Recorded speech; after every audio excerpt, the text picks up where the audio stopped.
हाय दोस्तों, thank you so much हमारे channel job शिक्षा पे आने के लिए और हमारी वीडियोस को कंटिन्यूअसली देखने के लिए। हमें बहुत ही अच्छा लग रहा है कि आपको वीडियोस पसंद आ रही हैं और आप जो भी कमेंट्स कर रहे हैं उसके ऊपर।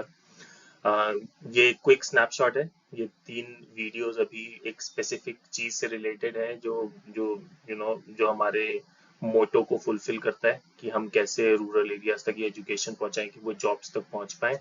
और उसके अराउंड क्या क्या स्टेप्स होते हैं, आप कैसे अपनी कौन सी ऐसी नौकरियां होती हैं जिसके लिए, कौन सी ऐसी नौकरियां होती हैं जिनके लिए बहुत ज्यादा कैपेबिलिटी नहीं चाहिए, राइट। तो ये पहली वीडियो उसके अराउंड थी जो यहाँ पर है। फिर उसके बाद कौन सी अगर मैं शहर में जा रहा हूँ तो पहली नौकरी के टाइम पे मुझे क्या क्या चीज़ें ध्यान रखनी है, क्या फ्रॉड भी हो सकते हैं मेरे साथ या क्या परेशानियां मुझे झेलनी पड़ सकती हैं अगर मैं बाहर पहुंचता हूँ, तो मुझे ये ध्यान में रखना है। उसके लिए ये वीडियो थी। उसके बाद आप शहर पहुंच गए, अब आपके इंटरव्यूज होंगे, या अभी आप शहर नहीं भी पहुंचे उससे पहले भी आपका इंटरव्यू होगा। तो there can be 2 type of interviews, 2 तरीके के होते हैं। एक होता है टेलीफोनिक इंटरव्यू जो फोन पे ही हो जाता है या वर्चुअली हो जाता है वीडियो कॉल पे। दूसरा होता है फेस टू फेस इंटरव्यू। तीसरी वीडियो जो है इस पे हम ऑलरेडी बात कर चुके हैं कि टेलीफोनिक इंटरव्यूज में किन चीज़ों का ध्यान रखें, कैसे आप एक इंप्रेशन बना सकते हैं, क्योंकि आप ऑलरेडी किसी के सामने नहीं है तो थोड़ा सा वो चैलेंज आता है। आज की वीडियो में हम बात करेंगे कि कैसे फेस टू फेस इंटरव्यू में कुछ चीज़ों को ध्यान रखें ताकि इंटरव्यू क्रैक करने के चांसेस सबसे ज़्यादा हो। तो अब चलते हैं नेक्स्ट स्लाइड पे। इस जो आज की जो हमारी वीडियो है इसमें हमने जिस बारे में बात करनी है वो है फेस टू फेस, जैसे मैंने अभी बताया। तो हम इसमें इसको 2 भागों में बांट देंगे कि क्या करें, डूज जो होते हैं, और क्या ना करें जब भी हम फेस टू फेस इंटरव्यू के लिए जा रहे हैं, जिससे कि हमारे चांसेस बहुत अच्छे हो जाए इंटरव्यू क्लियर करने के। तो क्या करें, जैसे हमने बोला, तो पहले हम इनके बारे में बात करेंगे। कुछ 3-4 चीजें देखेंगे कि कौन सी चीजें होती हैं जिन पे हमें ध्यान देना चाहिए और अपने चांसेस बढ़ा लेने चाहिए पास होने के। सबसे पहली चीज, डू योर होमवर्क। तो अब आप स्कूल में नहीं है लेकिन फिर भी आपको होमवर्क करना पड़ेगा। वो इसलिए कि जब भी आप किसी कंपनी में जाते हैं इंटरव्यू देने के लिए तो आप ऐसे ही उठ के नहीं चले जाते कि आज मेरा मन करा मैं फ्लिपकार्ट में इंटरव्यू दे के आ जाता हूँ।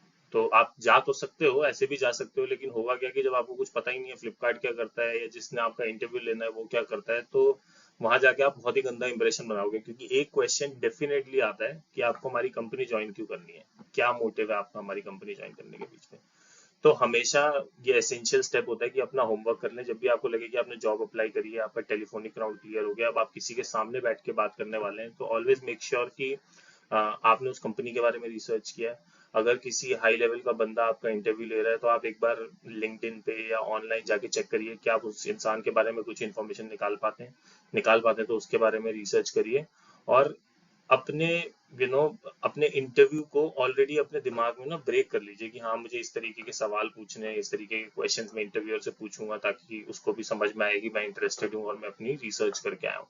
तो always always do your homework. घर से हमेशा या पहले से रिसर्च करके रखो उस कंपनी के बारे में जिस कंपनी में आप जा रहे हो, ताकि आप एक इम्प्रेशन अच्छा बना पाओ।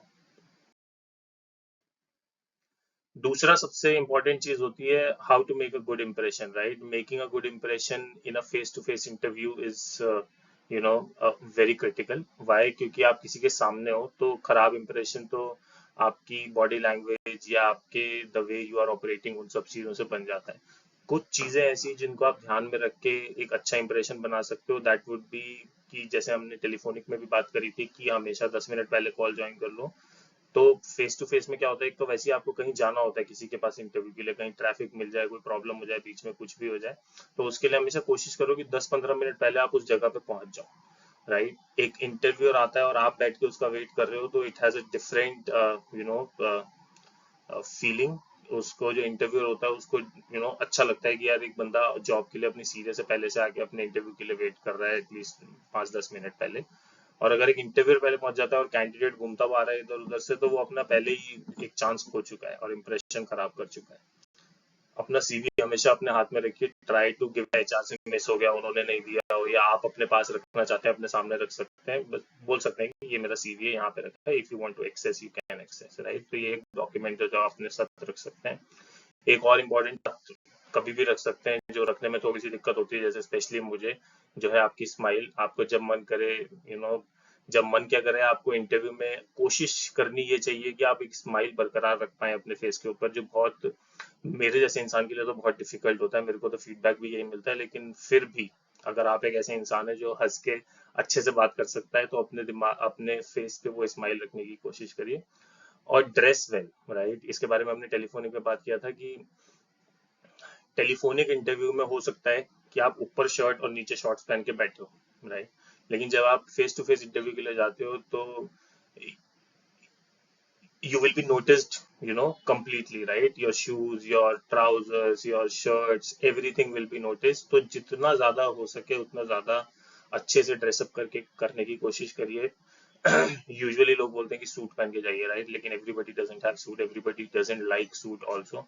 तो जरूरी नहीं है कि सूट पहन के जाए, लेकिन एक अच्छा business formal formal pant shirt पहन लीजिए। वो भी नहीं है तो थोड़ा सा business casual types, right, jeans के साथ एक फॉर्मल अच्छी शर्ट पहन लीजिए, जिससे कि मतलब आप बहुत ही ज्यादा अपना इंप्रेशन सिर्फ कपड़ों की वजह से ही ना खराब कर दें, राइट। तो ये कुछ चीजें हैं जो इंप्रेशन बनाने में आपकी शायद मदद करें। Point number 3 is listen and respond carefully, right. तो ये एक ऐसी चीज है जो हमने पहले भी डिस्कस करी थी, right. Listen and respond carefully means कि आप उसको बोलने का भी मौका दे रहे हैं, और जब वो बोल रहा है तो आप उसको सुन ढंग से रहे हैं और समझ के अच्छे से रिस्पॉन्ड कर रहे हैं, राइट।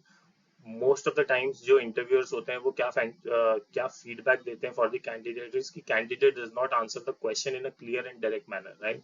होता क्या है कि कई बार हमें या तो क्वेश्चन नहीं समझ में आया या हमारे पास आंसर नहीं है। उन दोनों केसेस में हम क्या करते हैं, हम घुमा घुमा के बातें करनी शुरू कर देते हैं, राइट, एंड अज्यूमिंग कि उसको लग रहा होगा कि बड़ा अच्छा मैं मतलब काम कर रहा हूँ ऐसे बातें घुमा के। कुछ लोग you know to keep your respect they do not interrupt and say कि नहीं ये क्या बोल रहे हो आप, it does not make sense, लेकिन कुछ लोग बोल भी देते हैं।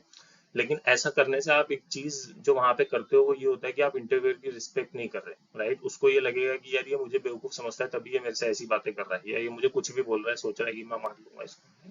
तो इस चीज को हमेशा ध्यान में रखें कि ये एक मतलब नहीं करना है। Don't run in circles. कोई पॉइंट अगर नहीं समझ में आया और 1 सेकंड लगता है ये बोलने में कि ये मुझे क्वेश्चन या तो समझ नहीं आया या मेरे पास इसका जवाब नहीं है, लेकिन जब आप झूठ बोलने की कोशिश करते हैं तो आप वही घुमा घुमा के एक ही बात करते रहते हैं, which does not make sense, right. तो ये नहीं करना है। एक चीज जो मेरे लिए पर्सनली बहुत हेल्प करती है, क्योंकि मेरे साथ भी एक चैलेंज है, मैं एक्सप्लेन जब करने लगता हूँ तो मेरे को भी थोड़ा मैं स्ट्रेच पे चला जाता हूँ कि थोड़ा और एक्सप्लेन, थोड़ा और एक्सप्लेन, थोड़ा और एक्सप्लेन, और उससे होता क्या है कि कई बार आप भूल जाते हो कि सामने वाला शायद अब इंटरेस्ट नहीं ले रहा, या वो बोर हो रहा है, या उसको ये समझ नहीं आ रहा है, या जो भी है, राइट। तो उस केस में सबसे बेस्ट जो काम करता है वो है एग्जाम्पल्स। अगर आपको लग रहा है कि सामने वाले को आपने 1 मिनट तक समझाया, उसे कुछ समझ नहीं आया, या आपको लग रहा है कि उसने फिर से वैसा ही कुछ सवाल घुमा के पूछा, तो now instead of explaining the same thing again, क्योंकि उसको समझ में तो आता है जो आप बोल रहे हो, लेकिन आप जो समझाना चाह रहे थे वो समझ नहीं आया, तो आप उसे एक एग्जाम्पल देने की कोशिश करो कि सर आप इस एग्जाम्पल के थ्रू समझिए, या जिस अंकित आप इस एग्जाम्पल के थ्रू समझिए, ऐसे ऐसे मैं ये करता था वो करता था, जो भी है। इट्स नॉट इम्पॉर्टेंट कि आप जाके वहां सबको सर ही बोलें। अच्छा पॉइंट आ गया मेरे अभी दिमाग में। Not at all necessary. If you see that if that respect comes from yourself कि हाँ इसको सर बोलना चाहिए, मैम बोलना चाहिए, तो बोलो, वरना मत बोलो, कोई फर्क नहीं पड़ता, ठीक है। But be respectful. ऐसे नहीं कि ऐसे नाम ले रहे हो कि उसको लगे कि मतलब गाली दे रहे हो आप उसको। तो ये चीज ध्यान में रखनी है। Then the fourth point is sell your strengths and expertise, right. अब अगर आप फ्रेशर हो तो आपके पास आपको अभी शायद ज्यादा पता भी नहीं होगा कि आपकी स्ट्रेंथ या एक्सपर्टीज है क्या। अगर आपने एक्सपीरियंस कर रखा है या आपके पास कुछ एक्सपीरियंस है किसी और कंपनी का, तो नाउ यू नो कि भाई मैं कुछ चीजें अच्छी करता हूँ, मैं टीम के साथ मिलकर अच्छा काम कर लेता हूँ, या मैं अकेले बैठ के अच्छा काम करता हूँ, या मैं क्वालिटी का काम अच्छा करता हूँ, so on and so fourth.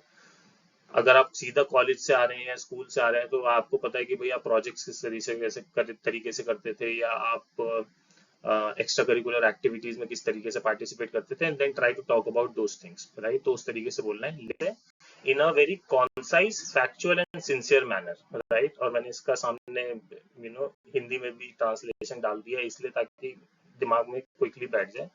Concise मतलब कि इंफॉर्मेशन है आपके पास अपने बारे में, लेकिन उसको बहुत थोड़े से में समझा देना, जिसमें आपने सब कवर भी कर दिया लेकिन बहुत ही शॉर्ट तरीके से बता दिया। फैक्चुअल मतलब कि वो सही की चीजों पे आधारित, जो सच हो इवेंचुअली, राइट। ऐसे नहीं कुछ भी हवाबाजी में कुछ भी बोले जा रहे हैं और कुछ भी इधर उधर कर दिया।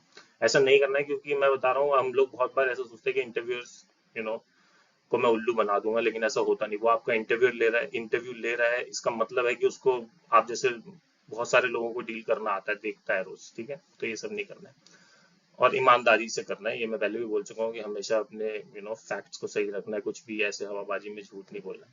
तो ये 4 डूज थे जो आपको हमेशा ध्यान में रखने हैं जब भी आप इंटरव्यू के लिए जाते हैं, राइट। अब हम बात करेंगे कि क्या नहीं करना चाहिए। इस चीज के बारे में बात करेंगे हम इस स्लाइड पे, और अब आने वाले कंटेंट पे।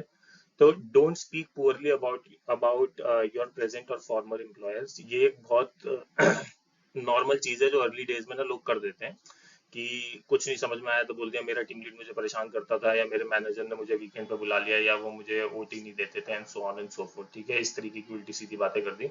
हो सकता है कि ये परेशानियां हो, अगर आप इसे बताना चाहते हैं तो ये सबसे लास्ट में अपनी मर्जी से बताइएगा। किसी कोई पूछे कि मैं कंपनी क्यों, आप कंपनी स्विच क्यों कर रहे हो, और आपके पास इसके अलावा कोई रीजन ही नहीं है, राइट। अगर कोई पूछता है ना कि कंपनी स्विच क्यों कर रहे हो, तो just the best reason is talk about the good things of that company that you want to join. जिसका आप इंटरव्यू उस टाइम बैठ के दे रहे हो, उस कंपनी की अच्छी चीजों के बारे में बात करो। ये नहीं अपनी पिछली कंपनी का रोना धोना शुरू कर दिया कि ये तो ऐसे थे, वो वैसे थे, इसलिए मैं छोड़ रहा हूँ और अब मैं ये कर रहा हूँ, ठीक है। ये बिल्कुल रेड फ्लैग है, और वो इसको ऐसे देखते हैं कि भाई अब इसका चांसेस कम है इसके, ठीक है। तो ये नहीं करना है। Second point is don't falsify information. ये थोड़ा मैच करता है जो डूज थे हमारे, लास्ट डूज था कि भाई अपने आप को बिल्कुल ऑनेस्टली प्रेजेंट करना है, राइट। तो झूठी इन्फॉर्मेशन सीवी पे लिख दिया कि मैंने यहाँ काम किया था एज अ मैनेजर, या यहाँ काम किया था एज अ टीम लीडर, उल्टी सीधी इन्फॉर्मेशन नहीं डालनी है। क्योंकि अगर 6 महीने बाद भी, मान लो आपने जॉब ज्वाइन कर ली, 6 महीने अब आप रेगुलर हो गए, बहुत स्टार परफॉर्मर, और बाद में पता लग गया कि आपने कुछ झूठ बोला था, तो आपको निकाल देंगे। ये बहुत स्ट्रिक्ट पॉलिसीज होती हैं, कुछ भी अगर आपने ऐसा झूठ बोला है, ठीक है। अगर आपको लग रहा है कि कोई आपसे ऐसा क्वेश्चन पूछ रहा है जो आपकी कैपेबिलिटी से बाहर का है, या आपकी स्ट्रेंथ ही नहीं है तो फील फ्री टू से कि भाई मुझे नहीं पता। इंस्टेड कुछ उल्टा सीधा आंसर देना, फिर उसको और घुमाते रहना कि हाँ ये, और अपना इंप्रेशन खराब करना। I am being very honest, आपका ही इंप्रेशन खराब होगा और कुछ नहीं होता है। Then the third thing is don't speak over the interviewer, right, and assume that it is not an interview. तो बहुत सारे लोग ऐसे एडवाइस देते हैं जब आप नए नए इंटरव्यूज के लिए जाते हैं, क्योंकि नर्वस होना is a very normal thing. After 10 years, after giving a lot of interviews, I still get nervous in interviews, so that is absolutely fine. लोग लेकिन ये आपको सलाह देते हैं कि इंटरव्यू को बिल्कुल ऐसे लो जैसे तुम उसका इंटरव्यू ले रहे हो। कुछ लोग ऐसे बोलते हैं, या फिर जैसे तुम बहुत नॉर्मली किसी से कैजुअली बात कर रहे हो, लेकिन you have to understand that this is a job that you want, right. तो अगर आपको वो नौकरी चाहिए तो उसको सीरियसली लेना भी पड़ेगा। तो उसको वहाँ हल्के में ऐसे अपना आराम से बैठ के जो मन में आए बोलते जा रहे हैं, ऐसा नहीं चलेगा, ठीक है। And be a good listener. जब वो बोल रहा है तो पहले सुन लो, चाहे आपको लग रहा है कि आपको सवाल समझ में आ गया है, पर ऐसा करना नहीं है कि उसको रोक के वहीं पे उसके ऊपर ही जवाब दे दिया। ये मैं बहुत करता हूँ, इसलिए मैं आपको बता रहा हूँ कि इससे इंप्रेशन अच्छा नहीं पड़ता है। इसको कम करने की ही कोशिश करनी है। कोई कुछ बोल रहा है उसको बोलने दो, जब वो रुक जाए और आपको लगे कि हाँ इसकी खत्म हो गई ये बात, तब आप अपनी बात रखना आगे शुरू करो। एक अच्छा लिसनिंग स्किल्स का वो दिखता है कि आपके अंदर है वो capabilities. And fourth one is कि कई बार ऐसा होगा, बहुत बार ऐसा होता है, पर्सनली मेरे साथ भी हुआ है, मेरे बहुत सारे दोस्तों के साथ हुआ है कि आप मल्टीपल इंटरव्यूज दे रहे हैं, रिजेक्शन होता जा रहा है। कई बार इंटरव्यूअर को नहीं समझ में आता उसको क्या चाहिए, कई बार आपकी स्किल्स फिट नहीं बैठती हैं, जिसकी वजह से मैच होके एक आप फुलफिलिंग ऑफर लेटर उठा नहीं पाते किसी कंपनी से। चाहे, और ये बोलना थोड़ा सा आसान है, लेकिन इसको इम्प्लीमेंट धीरे धीरे आप करोगे तो वो हो ही जाएगा। क्योंकि आपको हमेशा ऐसे देखना है कि इस इंटरव्यू से मैंने कुछ सीखा है। भले ही आपका वहां पे आप हायर हुए या नहीं हुए, इससे फर्क नहीं पड़ता, लेकिन आपने उससे कुछ सीखा है, और उसको हमेशा दिमाग में रखो कि हाँ मैंने ये सीखा है और अब मैं ये नेक्स्ट इंटरव्यू के अंदर इम्प्लीमेंट करूंगा, राइट। ऐसा ना हो कि आप पिछले इंटरव्यू का दिमाग में चल रहा है कि यार मैं उसके सामने इंग्लिश में नहीं बोल पाया था, शिट अब मैं इस पे कैसे बोलूंगा। अब सामने यहाँ का इंटरव्यूअर बैठा है और वो भी इंटरव्यू अब आपका खराब हो जाएगा। तो डोंट डू दैट, ठीक है। ऐसा कुछ पास्ट मिस्टेक्स और इन सबको दिमाग में लेके नहीं जाना है इंटरव्यू में। तो ये थे कुछ डूज एंड डोंट्स जो आप अपने दिमाग में रख सकते हैं, and there are high chances that you will make a great impact and the interview will be fantastic. तो यही पॉइंट्स थे जो हम आपसे शेयर करना चाहते थे। थैंक यू सो मच, आपने टाइम निकाला, ये वीडियो देखी दोबारा, राइट। अब आपको समझ में आ गया कि इंटरव्यू सिर्फ दो ही तरीके के होते हैं, एक होता है टेलीफोनिक, एक होता है face to face. Face to face में भी मल्टीपल इंटरव्यूज हो सकते हैं, उसके बारे में हम अलग वीडियोस बनाएंगे कि क्या क्या होता है, कैसे कैसे सवाल आ सकते हैं, क्या क्या चीजें हो सकती हैं। लेकिन एक हाई लेवल पे अगर आप इसे ब्रेक करोगे तो यही होता है, इंटरव्यू दो तरीके के होते हैं। एक बार आपको फोन आएगा, चांसेस बहुत हाई है कि फोन पे पहले एक इंटरव्यू हो जाता है और फिर आपको फेस टू फेस बुलाते हैं कि आ जाओ एक बार मिलकर इंटरव्यू करते हैं, then we will close it. That's what we have covered. For now you are ready to go to any interview, और आपको पता है मुझे क्या करना है क्या नहीं करना है। अब इंटरव्यू में बैठने के बाद क्या बातें करनी है, कैसे समझाना है, कैसे बताना है, उसके बारे में हमारी नेक्स्ट वीडियोस होंगी जिसमें हम आगे चल के बात करेंगे। ओके, तो तब तक के लिए इस वीडियो को देखिए, और इसमें आपके कोई भी कमेंट्स हो या कोई क्वेश्चंस हो तो आप वीडियो पे डाल के पूछ सकते हैं। Otherwise subscribe to the channel and thank you so much. Bye bye.